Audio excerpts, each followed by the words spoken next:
अल्हम्दुलिल्लाहि वकफ़ा वस्सलातु वस्सलामु अला इबादिहिल्लज़ीना इस्तफ़ा अल्लाहुम्मा सल्लि अला सय्यिदिना व मौलाना मुहम्मदिन व अला आलि सय्यिदिना व मौलाना मुहम्मदिन व बारिक व सल्लिम व सल्लि अलैहि रब्बि इश्रह ली सदरी व यस्सिर ली अमरी वहलुल उक़दतम मिन लिसानी यफ़क़हू क़ौली सुब्हान रब्बिका रब्बिल इज़्ज़ति अम्मा यसिफ़ून व सलामुन अलल मुरसलीन वल्हम्दुलिल्लाहि रब्बिल आलमीन। सूरतुल माआरिज के मज़ामीन का बयान चल रहा है। गुज़िश्ता नशिस्त में इस उन्वान पर गुफ्तगू मुकम्मल की गई थी कि अल्लाह जल्ल शानुहु क़यामत के अहवाल में से एक हालत ये भी ज़िक्र फरमा रहे हैं कि क़यामत वाले दिन जो मुजरिमीन होंगे वो चाहेंगे कि उनकी औलाद, उनकी बीवी, उनका शौहर, उनका ख़ानदान सब कुछ ले लिया जाए और उसके बदले इनकी जान बख्शी कर दी जाए। तो अल्लाह पाक ने इरशाद फरमाया, कल्ला, ऐसा हरगिज़ नहीं हो सकेगा। इन्नहा लज़ा नज़्ज़ाअतन लिश्शवा, ये जो जहन्नम की आग होगी ये एक शोले वाली आग होगी और ऐसी आग होगी कि नज़्ज़ाअतन लिश्शवा, कलेजों को चीर देने वाली आग होगी।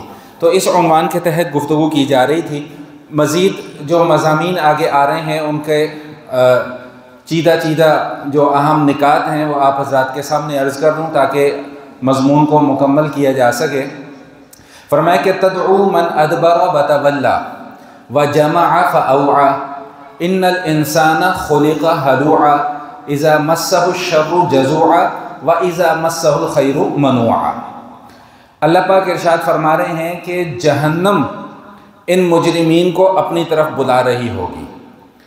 बाज़ रिवायात से भी ये बात मालूम होती है, मुफस्सिरीन फरमाते हैं, उन्होंने ये वो रिवायात नकल की हैं कि बाज़ ऐसे शदीद किस्म के मुजरिम होंगे कि जहन्नम उनको अपनी तरफ पुकारेगी। तदउ मन अदबर व तवल्ला, जहन्नम उन लोगों को बुलाएगी मन अदबर व तवल्ला, जिन्होंने इस दुनिया की ज़िंदगी में हक़ से मुँह मोड़ा और एराज़ किया, जिन्होंने न अल्लाह के अहकाम की कोई सी हैसियत को कुछ समझा, न रसूलुल्लाह सल्लल्लाहु अलैहि वसल्लम के फ़रामीन को कुछ समझा, अपनी मनमानी करते रहे, अपनी मनचाही करते रहे, हर हुक्म में अपनी मर्ज़ी और अपनी चाहत शामिल करने की कोशिश करते रहे।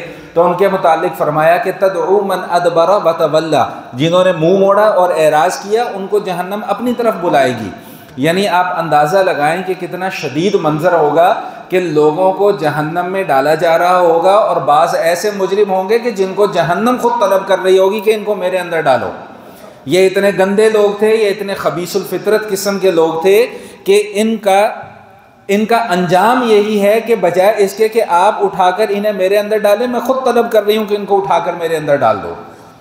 और फिर इरशाद फरमाया कि इन्नल इंसाना खुलिक़ हलूआ इज़ा मस्सहु शर्रु जज़ूआ व इज़ा मस्सहुल खैरु मनूआ, कि इंसान की तख्लीक जो है ना वो इस अंदाज में की गई कि इंसान बड़ा बेसब्र है।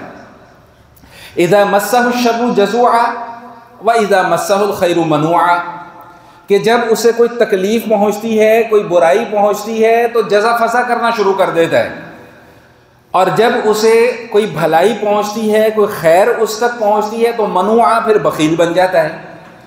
इन आयात को समझ लीजिए कि इसमें अल्लाह पाक इरशाद क्या फरमा रहे हैं। हाँ, असल बात तो बीच में रह गई।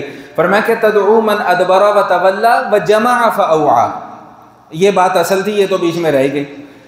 तदउ मन अदबर व तवल्ला व जमअ फअवआ, किन लोगों को जहन्नम अपनी तरफ बुला रही होगी। फरमाया कि उन लोगों को बुला रही होगी कि जमअ फअवआ, जिन्होंने माल को जमा किया, खूब जमा किया, और जब हक़ अदा करने की बारी आती तो फिर हक़ अदा ना करते।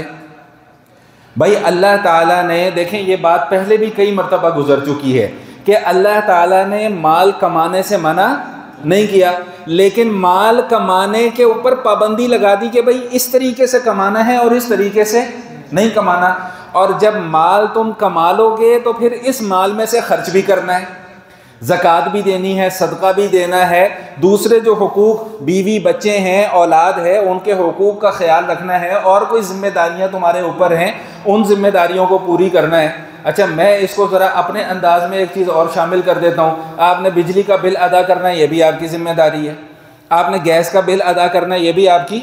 मेरा गुमान ये है, मेरा मानना ये है कि मैं कोई मुफ्ती नहीं हूँ, कोई फतवा नहीं दे रहा, लेकिन मेरा गुमान ये है कि अगर आप बिजली का बिल अदा कर रहे हैं तो किसकी सहूलत के लिए अदा कर रहे हैं? अपनी और अपने घर वालों की सहूलत के लिए अदा कर रहे हैं ना। माजरत भाई, बिजली वाले सारे बैठे हुए, मैं कोई आपके ऊपर तनकीद नहीं कर रहा, वैसे एक बात कर रहा हूँ कि अगर आप बिजली का बिल अदा कर रहे हैं तो किसके लिए कर रहे हैं? अपनी सहूलत के लिए, अपने बीवी बच्चों की सहूलत के लिए, और हक हलाल की कमाई से कर रहे हैं। तो मेरा मानना यह है, मेरा गुमान यह है कि इंशाअल्लाह इसमें भी अल्लाह अजर अता फरमाएंगे। तो अल्लाह क्या फरमाने कि जहन्नम किन लोगों को बुला रही होगी? जिन्होंने माल को जमा किया, और माल को जमा भी किया और फिर फिर उस माल के ऊपर सांप बन के भी बैठ गया। एक तो जमा गलत तरीके से किया, फिर जमा गलत तरीके से किया तो फिर आगे उसको फिर खर्च भी नहीं करता। चलो अगर जमा हलाल तरीके से भी कर लिया तो उसके हुकूक पूरे नहीं कर रहा। यहाँ पे ये बात समझ लीजिए। देखिए, मैंने जैसा कि अर्ज़ किया कि शरीयत ने पाबंदी क्या लगाई है? भाई माल कमाना है तो सिर्फ जायज़ तरीके से कमाना है। कोई भी ऐसा ज़रिया माल कमाने के लिए इस्तेमाल नहीं करना जो नाजायज़ हो। और आसान अल्फाज में समझा दूँ कि कोई भी ऐसा ज़रिया इख्तियार नहीं करना जो 2 नंबरी पर मबनी हो। हमें ये ज़बान ज़रा आसानी से समझ में आ जाती है कि 2 नंबर तरीके से माल नहीं कमाना। अच्छा, दूसरी बात ये समझ लें कि ना 2 नंबर तरीके से माल कमाना है और ना 2 नंबर तरीके से खर्च करना है। अगर माल कमाने के लिए कुछ पाबंदियां हैं तो माल खर्च करने के लिए भी कुछ पाबंदियां हैं। मिसाल देने के लिए समझा रहा हूँ। भाई आपने हक हलाल तरीके से माल कमाया, मेहनत करके आपने माल कमाया, हलाल का माल है आपका। अच्छा, अब मुझे ये बताएं कि उस हलाल के माल से आप शराब खरीद सकते हैं? बोले भाई नहीं। उस हलाल के माल से आप खिंजीर का गोश्त खरीद सकते हैं? नहीं। अल्लाह ने पाबंदी लगा दी। भाई अगर कमाया हलाल तरीके से है तो फिर खर्च भी हलाल तरीके से ही करना है। जो कमाने का तरीका है वही खर्च करने का तरीका है। तो शरीयत ने इस हवाले से हमें पाबंद किया हुआ है। और याद रखिएगा, ये पाबंदी हमारे लिए सरापे खैर है। देखिए, मैं पहले भी कई मरतबा ये गुजारिश अर्ज़ कर चुका हूँ कि हम इस दुनिया में ऐशो इशरत के लिए आए नहीं हैं कि हमें सब कुछ यहाँ पर मिल जाए। हम इस दुनिया में आए हैं इम्तिहान के लिए, और उन्हीं इम्तिहानी सवालात में से एक सवाल ये भी है कि भाई कमाया कैसे है और खर्च कैसे किया, कहाँ पे खर्च किया। बीवी बच्चों को खिलाया, उनकी ज़रूरियात पूरी की, बहन भाइयों को खिलाया पिलाया, उनकी ज़रूरियात पूरी की, माँ बाप के हुकूक का ख्याल रखा, और जो तुम्हारे इर्द गिर्द मसाकीन थे, गरीब थे, फ़ुक़रा थे, उनका ख्याल रखा कि नहीं रखा? हाँ, अगर तो रखा तो गुड, अच्छी बात है, फिर तो पास हो गए। और अगर खुदा ना खास्ता ख्याल नहीं रखा, अपने ही माल पर खुद सांप बन के बैठे रहे, ना ज़कात अदा की, ना गरीबों के हुकूक अदा किए, ना फ़ुक़रा के हुकूक अदा किए, ना मसाकीन पर ख़र्च किया, ना बीवी बच्चों पर ख़र्च किया, ना माँ बाप पर ख़र्च किया, ना बहन भाइयों पर ख़र्च किया, तो फिर भाई ला महाला उस माल को ख़र्च न करने की वजह से आखिरत में सज़ा मिलेगी। तो माल ओ भाई, तो खैर वापस आते हैं। फरमाया कि वह जमा हुआ, भाई माल जमा भी किया और जमा करने के बाद माल को फिर सही तरीके से खर्च भी नहीं किया, उसके हुकूक भी अदा नहीं किया। अच्छा, बात क्या चल रही थी कि माल कमाने के जो ज़राए हैं ना वो जायज़ होने चाहिए, वो नाजायज़ नहीं होने चाहिए। और नाजायज़ की तशरीह मैंने मुख्तसर अंदाज में किस तरह की कि 2 नंबरी के ज़रिए से वो माल नहीं कमाया जाना चाहिए। हज़रत उमर रज़ी अल्लाह ताला, अब वो ताजिर बरादरी आई नहीं, हालांकि मैंने गुज़िश्ता जुमे स्पेशली ये कहा था कि भाई ज़रा टाइम से आ जाना, क्योंकि ताजिर बरादरी के लिए बयान है छोटा सा 4-5 मिनट का। खैर, तो क्या फ़रमाया, हज़रत उमर रज़ी अल्लाह ताला अन्हु ना बाज़ार में जाते थे, गश्त किया करते थे, और हज़रत उमर रज़ी अल्लाह ताला अन्हु ने यह पाबंदी लगा दी थी कि जिन लोगों को तिजारत के मसाइल का इल्म नहीं है उनको तिजारत करने की भी इजाज़त। भाई शरीयत में जिस तरह नमाज के, रोज़े के, ज़कात के, निकाह के, शादी के, ब्याह के, तलाक़ के और दूसरे तीसरे मसाइल हैं, इस तरह तिजारत के भी मसाइल हैं। तो हज़रत उमर रज़ी अल्लाह ताला अन्हु की तरफ से क्या पाबंदी थी कि जिसको तिजारत के मसाइल का इल्म नहीं है उसको तिजारत करने की इजाज़त भी नहीं है। एक और सहाबी हैं, उनके मुतालिक आता है, उनका नाम था हज़रत समूरा रज़ी अल्लाह ताला अन्हु। वो शीरा बेचते थे। अब वो शीरा खाने पकाने पिलाने वाली चीज़ों में काम आता था। तो हज़रत उमर रज़ी अल्लाह ताला अन्हु ने उस पर भी नाराज़गी का इजहार फरमाया कि तुम ये शीरा क्यों बेच रहे हो। उन्होंने कहा, जी जायज़ चीज़ें, हलाल चीज़ें क्यों ना बेचूँ इसको। फरमाया, लोग इससे शराब बनाएंगे फिर आगे उसको बेचेंगे। यानी वो शीरा इस किस्म का था कि उससे शराब भी बन सकती थी, यही नहीं कि शराब ही बन सकती थी, शराब भी बन सकती थी। तो हज़रत उमर रज़ी अल्लाह ताला अन्हु इतनी एहतियात फरमा रहे हैं कि उन्होंने उनको वो शीरा बेचने पे भी नाराज़गी का इजहार फरमाया कि इस शीरे को लोग ख़रीदेंगे, आगे जाके फिर उसकी शराब बनाएंगे, फिर उसको बेचेंगे, तो उसको क्यों बेचते हो? हालांकि शीरा बेचना कोई नाजायज़ नहीं था भाई, हलाल चीज़ है वो। तो अर्ज़ क्या मैं कर रहा था कि हज़रत उमर रज़ी अल्लाह तआला अन्हु की तरफ से पाबंदी थी कि भाई जब तक कोई तिजारत के मसाइल नहीं सीखेगा उस वक्त तक उसे तिजारत करने की इजाज़त नहीं होगी। आज आप अपने माशरे में अपने ताजरों की हालत देख लें। अभी आज सुबह सुबह अल्लाह की शान है, वो सही कहते हैं वो कि फेसबुक वगैरह जो है ना, ये सोशल मीडिया, आप जो सोच रहे होते हैं ना वही चीज़ आपके सामने आना शुरू हो जाती है। वल्लाहु आलम कैसे इन्होंने हमारे दिमाग को कैप्चर किया हुआ है। तो वो एक वीडियो, अब वो वीडियो किसकी है? वो दुनिया का वो तबका है हमारे मुल्क का जो कि अपने आप को कहता है कि हमसे ज़्यादा गरीब और मिस्कीन तबका कोई नहीं है, ये रेडी फरोश। और वो संगतरा है ना, संगतरे के ऊपर वाली डंडी उतार के इंजेक्शन से उसके अंदर लाल रंग भर रहा है ताकि जब कोई खोले तो उसे वो संगतरा जो है ना वो लाल लाल रंग का नज़र आए, और दोबारा उसके ऊपर वो डंडी लगा रहा है। अब आप खुद अपने दिल पर हाथ रखकर अपने ईमान से ये गवाही दें कि आप उसकी कमाई को हलाल की कमाई कहेंगे, आप उसकी कमाई को ईमानदारी की कमाई कहेंगे। लेकिन जब इसी तबके के खिलाफ कोई कार्रवाई आप करने के लिए जाएंगे तो जी गरीब बंदा मार दिया जी, गरीब की रेडी पे कब्जा कर लिया जी। और जब तुम 2 नंबरियां कर रहे हो तब तुम्हें अपनी गुर्बत याद नहीं आती। ये तो हमारे ताजरों की हालत है। ऐसा ही नहीं, अल्लाह के नबी सल्लल्लाहु अलैहि वसल्लम ने यह बात इरशाद फरमा दी कि इन्नत तुज्जारा युहशरून यौमल क़ियामति फुज्जारा, कि जो ताजिर बरादरी है ना, ताजिर बरादरी क़यामत वाले दिन इनका अंजाम जो होगा गुनहगार लोगों के साथ होगा।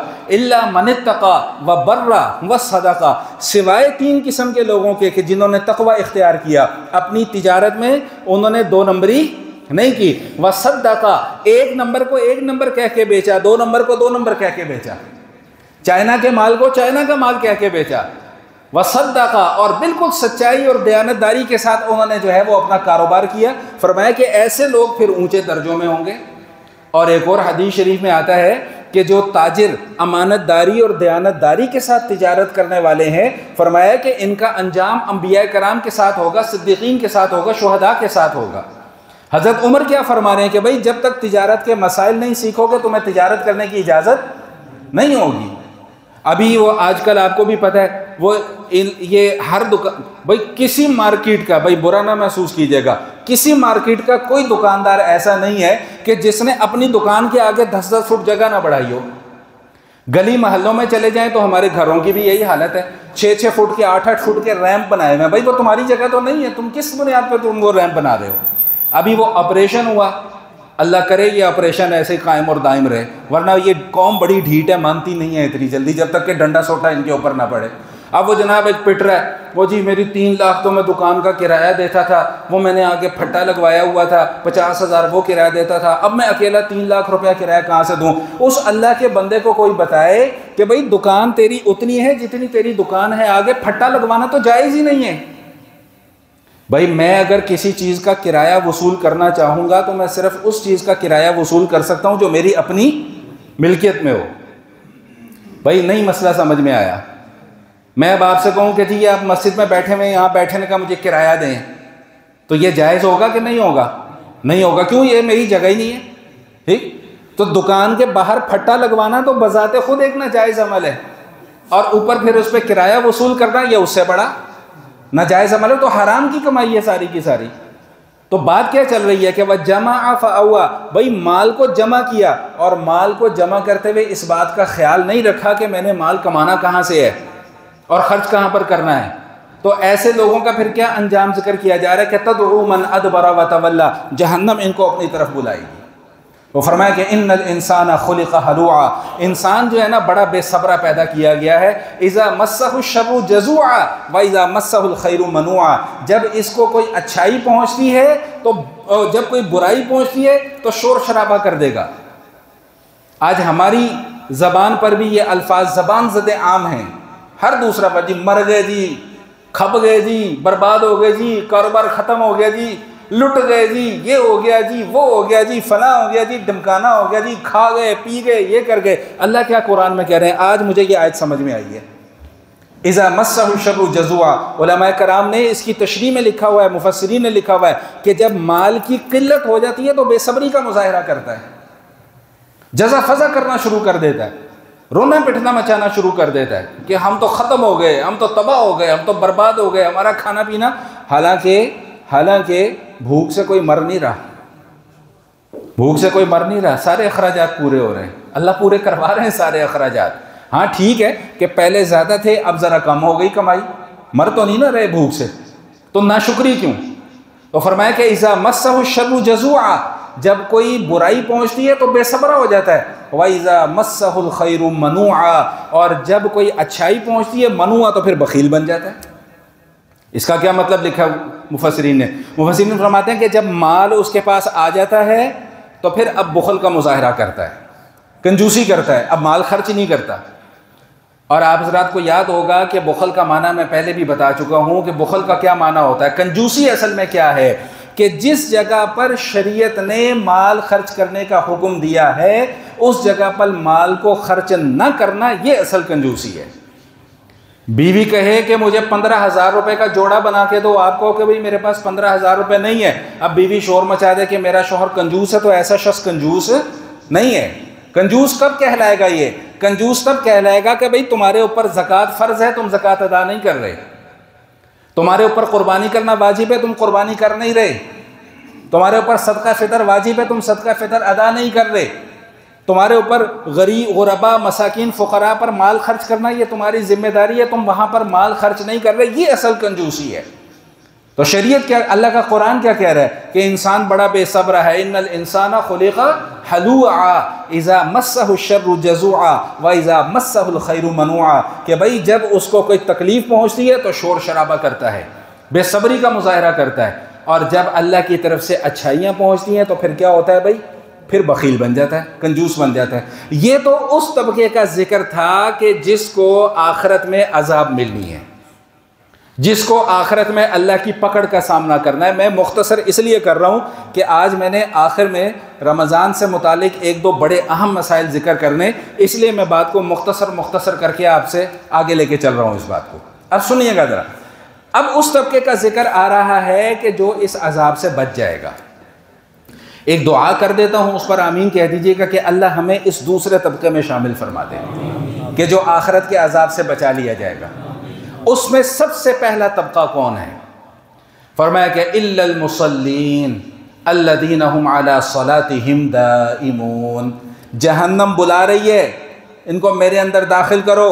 ये माल को जमा करते हैं, माल को खर्च नहीं करते, तकलीफ़ पर जज़ा फ़ज़ा करते हैं, और जब माल आ जाए तो फिर भी खर्च नहीं करते, इनको तो जहन्नम बुलाती है। लेकिन इल्लल मुसल्लीन अल्लज़ीना हुम अला सलातिहिम दाइमून, सिवाय उन लोगों के जो नमाजी हैं, और नमाजी भी जुमे के नमाजी नहीं, अल्लज़ीना हुम अला सलातिहिम दाइमून, जो हमेशा के नमाजी हैं, जो हर वक्त नमाज पढ़ते हैं, जो दिन में 5 नमाजें फ़र्ज़ हैं तो पाँचों की अदायगी करते हैं। ये नहीं कि जब टाइम मिला तो नमाज़ पढ़ ली, जब टाइम मिला तो नमाज नहीं मिला तो नमाज छोड़ दी, ऐसे नहीं भाई। देखें, बात बड़ी आसान सी है, इस मौजू पर पहले भी बात हो चुकी है कि ये जो फ़राइज़ होते हैं ना, फ़राइज़, जैसे रमज़ान का रोज़ा आ रहा है तो ये रमज़ान का रोज़ा फ़र्ज़ है, ये ऑप्शनल इबादत नहीं है कि जी चाहा तो रख लिया, जी चाहा तो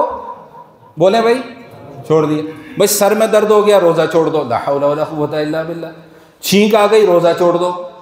बच्चे का पेपर आ गया, कोई बात नहीं जी, रोज़ा। ओ भाई कोई बात नहीं, इसका जवाब देना है आखिरत में जाके। भाई देखें, मैंने गुज़िश्ता जुमे में भी ये जुमला एक अर्ज़ किया था कि दीन को हमने इतना लाचार और कमज़ोर बना दिया हुआ है कि हम दीन के मामले में खुद फैसले करना शुरू हो गए। रमज़ान का रोज़ा छोड़ दो, कोई बात नहीं, ये कोई बात नहीं जहाँ पे आ जाएगा ना तो समझ लो कि फिर तो सारे मामले में गुंजाइश निकल आई। भाई तरावी छोड़ दो, क्यों छोड़ना है? भाई कोई बात नहीं, ला हौला वला कुव्वता इल्ला बिल्लाह। और भाई आखिरत में जाके जवाब देना पड़ेगा, कोई बात नहीं का क्यों मसला है? ये हर मामले में कोई बात नहीं हम क्यों घुसा देते हैं? तो अल्लाह क्या फरमा रहे हैं? अल्लज़ीना हुम अला सलातिहिम दाइमून। भाई नमाज ऑप्शनल इबादत बोले भाई नहीं है, करनी पड़ेगी।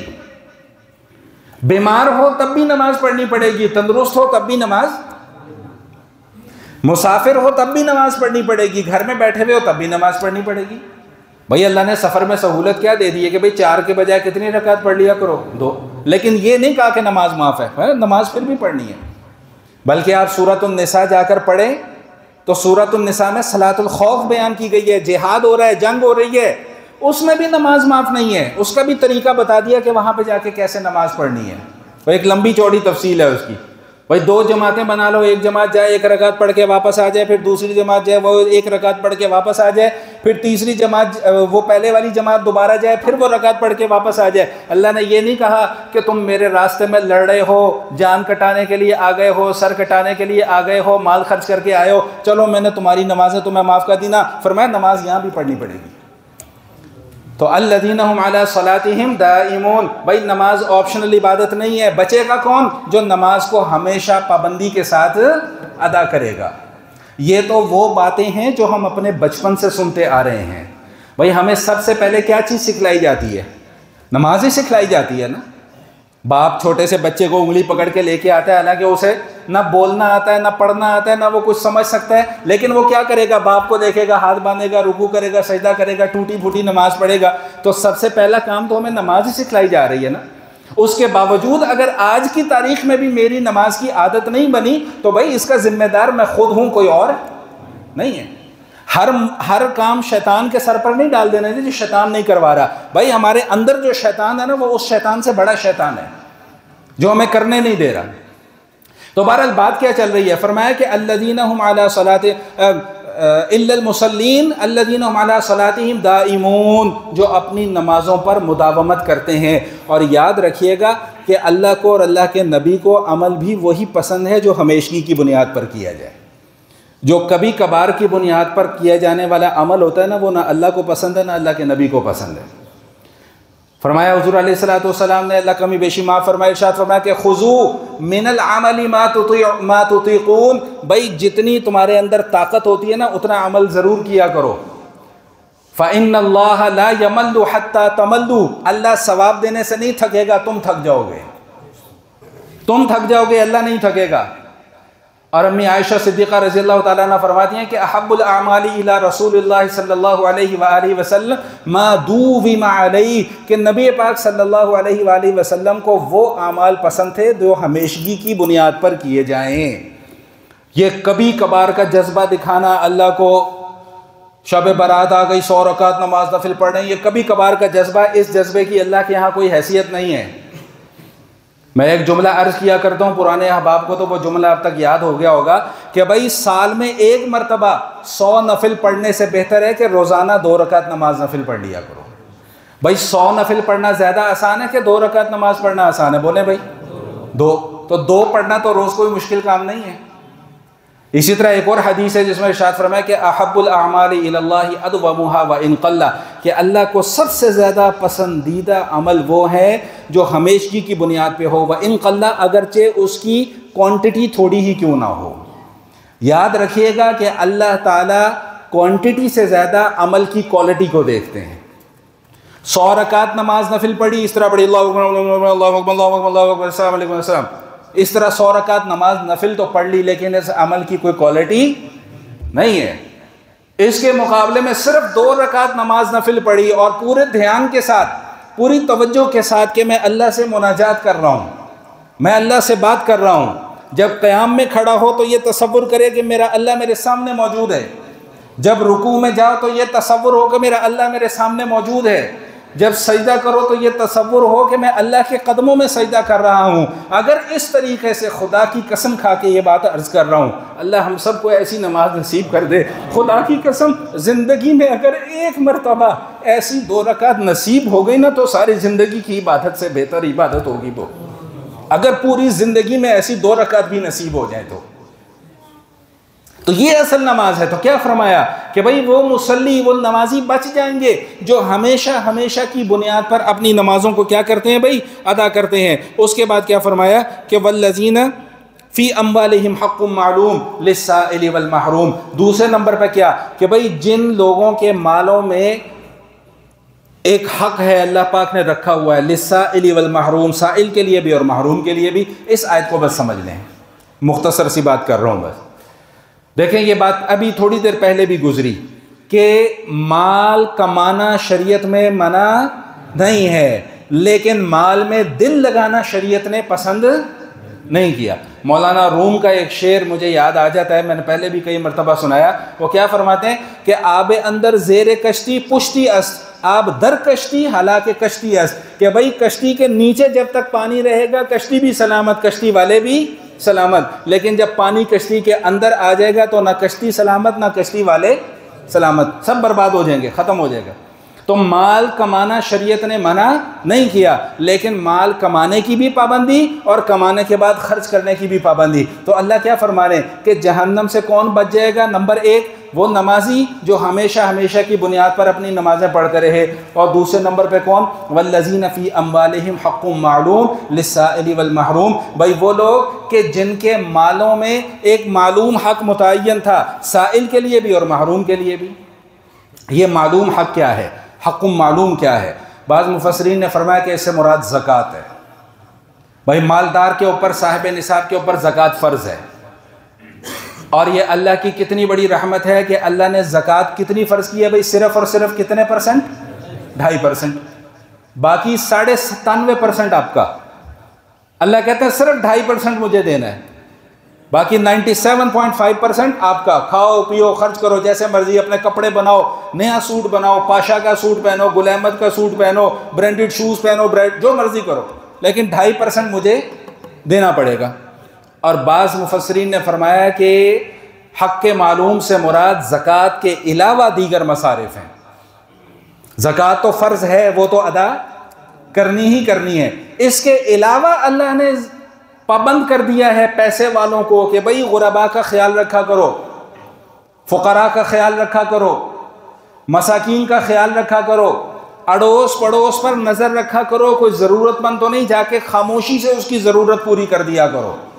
ये नहीं कि 50 बंदों को दिखा के 10 कैमरेमैन बुलवा के तो फिर किसी की ज़रूरत को पूरा कर रहे हो। ऐसे अमल का कोई सवाब बोले भाई नहीं, सवाब उसी अमल का है जो खामोशी से कर दिया जाए। तो क्या फरमाया कि अल्लाह ताला ने उनके मालों में हक़ मालूम रखा हुआ है। हक़ मालूम या तो ज़कात, वो तो देनी ही देनी है, और ज़कात के अलावा फ़ुक़रा मसाकीन गुरबा मोहताजों के ऊपर खर्च करना। लिस्साइल वल महरूम, इस जुमले को समझ लें। इंशाअल्लाह जब आप इन आयात का जाकर तर्जमा पढ़ेंगे तो फिर आपको लुत्फ़ आएगा, समझ भी आएगी और लुत्फ़ भी आएगा। लिस्साइल वल महरूम, सवाल करने वाले के लिए और महरूम के लिए। बड़ी प्यारी तफसीर मुफस्सिरीन ने बयान फरमाई है। एक तो आसान सी तफसीर है, साइल कौन? जो लोगों से मांगता है, ज़रूरतमंद भी है और अपनी ज़रूरत को पूरा करने के लिए किसी से जाकर सवाल कर लेता है। अभी 2 जुमे पहले या पता नहीं पिछले जुमे या उससे पिछले जुमे ये बात गुजर चुकी है कि भाई अगर किसी के पास अपनी ज़रूरत पूरा करने के लिए एक दिन का सामान मौजूद है, एक दिन के असबाब मौजूद हैं, तो फिर उसके लिए लोगों से मांगना जायज़ नहीं है। ये मसला मैंने बड़ी तफसील के साथ जिक्र कर दिया था कि अल्लाह के नबी सल्लल्लाहु अलैहि वसल्लम ने क्या फरमाया। मफ़हूम है हदीस का कि जो शख्स सिर्फ माल जमा करने के लिए लोगों से मांगता है वो आग के अंगारे जमा कर रहा है। अब चाहे वो थोड़े अंगारे जमा कर ले, चाहे वो ज़्यादा अंगारे जमा कर ले। इसलिए आज इस बात का तहैया कर लें कि इस रमज़ान में आप किसी पेशावर भिखारी को 1 रुपया भी नहीं देंगे। और भाई ये करोड़पति लोग हैं और हम सब जानते हैं, हम सिर्फ जान छुड़ाने के लिए उन्हें 5-5, 10-10 रुपये, अब तो खैर 5 रुपये का ज़माना ही नहीं रहा। आज से कोई 15 साल, 16 साल या 18 साल पुरानी बात है, बल्कि इससे भी ज़्यादा पुरानी बात, 23 साल तो मुझे हो गए यहाँ पे काम करते हुए। इससे भी पुरानी बात, एक दफ़ा एक फ़कीर आ गया तो मेरी जेब में शायद उस वक्त 1 रुपया था। उस वक्त 1 रुपये की बड़ी वैल्यू होती थी, हमारा पूरा दिन गुजर जाता था 1 रुपये में। अब तो बच्चा नहीं देखता 1 रुपये की तरफ, तो ये उस ज़माने की बात कर रहा हूँ। वो 1 रुपया दे दिया तो वो फ़कीर ने वो 1 रुपया उठा के फेंक दिया, जिसे कहते हैं ना मुँह पे मार दिया। उसने मेरे मुँह पे मार दिया था, मैं की करना ले जाए अपने को। तो अब तो ये हाल है। तो हम वो जो 5-5, 10-10 रुपये इनको इमदाद समझ कर दे रहे होते हैं, ये पीछे से अपनी जायदादें बना रहे हैं। खैर वो एक अलग मौजू है। तो बहरहाल तहैया ये करें कि हमने इस रमज़ान में अगर माल खर्च करना है ना, तो उस तबके पर खर्च करना है जो वाक़अतन ज़रूरतमंद हो। ये ख़ास तौर पे पेशावर भिखारी और जो मसाजिद के बाहर आकर बैठे होते हैं, मेरा बस चले मैं तो इनको मस्जिद के बाहर भी ना बैठने दूँ। क्या जलालत है ये कि इधर लोग अल्लाह से, तुम बजाय इसके कि मस्जिद में, अच्छा भाई मुझे ये बताएं कि मुझ पर और आप पर नमाज फ़र्ज है तो इन फ़कीरों को नमाज माफ़ है? बोले भाई, आज तक किसी फ़कीर को देखा नमाज पढ़ते हुए मस्जिद में? नहीं, बाहर बैठे होंगे, इंतज़ार में बैठे होंगे। और मांग किसके नाम पे रहे? अल्लाह के नाम पे। और तुम अल्लाह की नहीं मान रहे, अल्लाह के नाम पे मांगते हुए तुम्हें शर्म नहीं आती? भाई आपको नहीं कह रहा भाई, वैसे एक बात कर रहा हूँ। तो क्या मैं अर्ज़ कर रहा था कि लिस्साइल, भाई सवाल करने वाला, अल्लाह ताला ने किसका हक़ रखा है हमारे मालों में? हमारे मालों से मुराद जिनके पास पैसा है, कि जो किसी ज़रूरत के तहत आपसे सवाल कर लेता है और ज़रूरतमंद है भी। और दूसरा तबका कौन सा है? फरमाया दूसरा तबका अल महरूम। अब्दुल्ला इब्न अब्बास रज़ी अल्लाह ताला अन्हुमा ने क्या खूबसूरत इस लफ्ज़ की तशरीह की है, ज़रा सुनिएगा। वो फरमाते हैं कि महरूम से मुराद वो शख्स है कि जिसको लोग भी कुछ नहीं देते और वो लोगों से मांगता भी नहीं है, ज़रूरतमंद भी है, लेकिन ऐसी सफ़ेद पोशी की ज़िंदगी गुजारता है कि लोग समझते हैं कि जी बड़ा लैंडलॉर्ड आदमी है, और लोगों के सामने जाके हाथ भी नहीं फैलाता। अल्लाह फरमा रहे हैं कि मालदारों के माल में अल्लाह ताला ने इन दो तबकात का हक़ रखा हुआ है। तो बहरहाल बात क्या चल रही थी? तदउ मन अदबरा व तवल्ला। भाई बाज़ मुजरिम क़यामत वाले दिन ऐसे होंगे कि जिनको जहन्नम खुद अपनी तरफ बुला रही होगी। वो तबका कौन होगा उसका तज़किरा हो गया। वो तबका जो बच जाएगा, उनमें से पहली किस्म कौन से लोग हैं? जो नमाजी होंगे और हमेशा हमेशा की बुनियाद पर क्या करते होंगे भाई? नमाज पढ़ते होंगे। और दूसरा तबका कौन? कि जो अपने माल को साइल पर भी खर्च करते होंगे और महरूम पर भी खर्च करते होंगे। बाकी गुजारिशात इंशाअल्लाह यहीं से मैं आगे चलाऊँगा।